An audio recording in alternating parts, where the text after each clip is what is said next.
In the 11th century, the Draa region, located in the southeast of Morocco, was an important commercial and agricultural center. The region was under the control of the Berber Sanhaja tribes, and Draa linked the Sahara Desert to the coastal regions of Morocco, making it a region of great economic and strategic importance.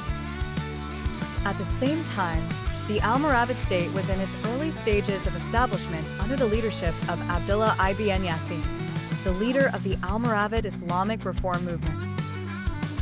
The Almoravids began to unify the Berber tribes of the Sahara and Northwest Africa, and their main goal was to spread the teachings of Islam according to the Maliki method and unify the region under one banner. The Sanhaja tribes that controlled the Draa region began to feel threatened by the emerging Almoravid movement. Many of the tribal leaders refused to submit to Almoravid rule and continued to run their affairs independently. This tension between the two sides led to the outbreak of conflict. Abdullah ibn Yassin began preparing his army to confront the rival tribes in the Draa region. The Almoravid army was composed of Berber fighters who were enthusiastic about the reformist ideology led by Ibn Yassin and were known for their military discipline and absolute loyalty to their leader. The Almoravid forces were equipped with traditional weapons such as swords and spears. The Sanhaja tribes were not prepared to give up their authority in the Draa region easily. They mobilized their forces and prepared to confront the Almoravid forces. Although the tribes were less organized than the Almoravids, they relied on their deep knowledge of the region and its rugged terrain. In early 1032, the two armies met on a plain near the Draa Valley. The battle began with an exchange of arrows and spears between the two sides. The local tribes tried to use the terrain to their advantage by ambushing the Almoravid forces in mountainous and rugged areas.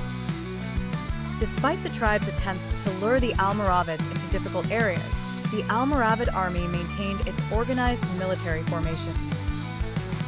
Abdullah ibn Yassin relied on direct attack tactics and an open war strategy, which allowed his forces to overcome the ambushes and surprise attacks launched by the Sanhaja tribes.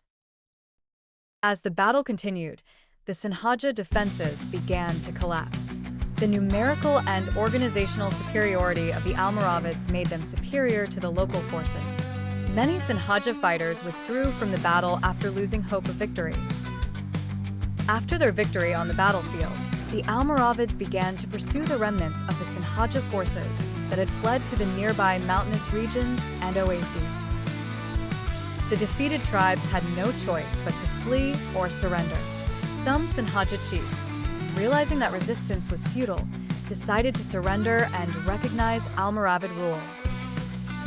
They were granted security in exchange for loyalty to the Almoravid state and joining its ranks. After the battle, the Almoravids were able to extend their control over the entire Draa region. They began to reorganize the local administration and implement the new Almoravid system in the region. They also worked to reorganize trade and agriculture in the region for the benefit of the emerging Almoravid state.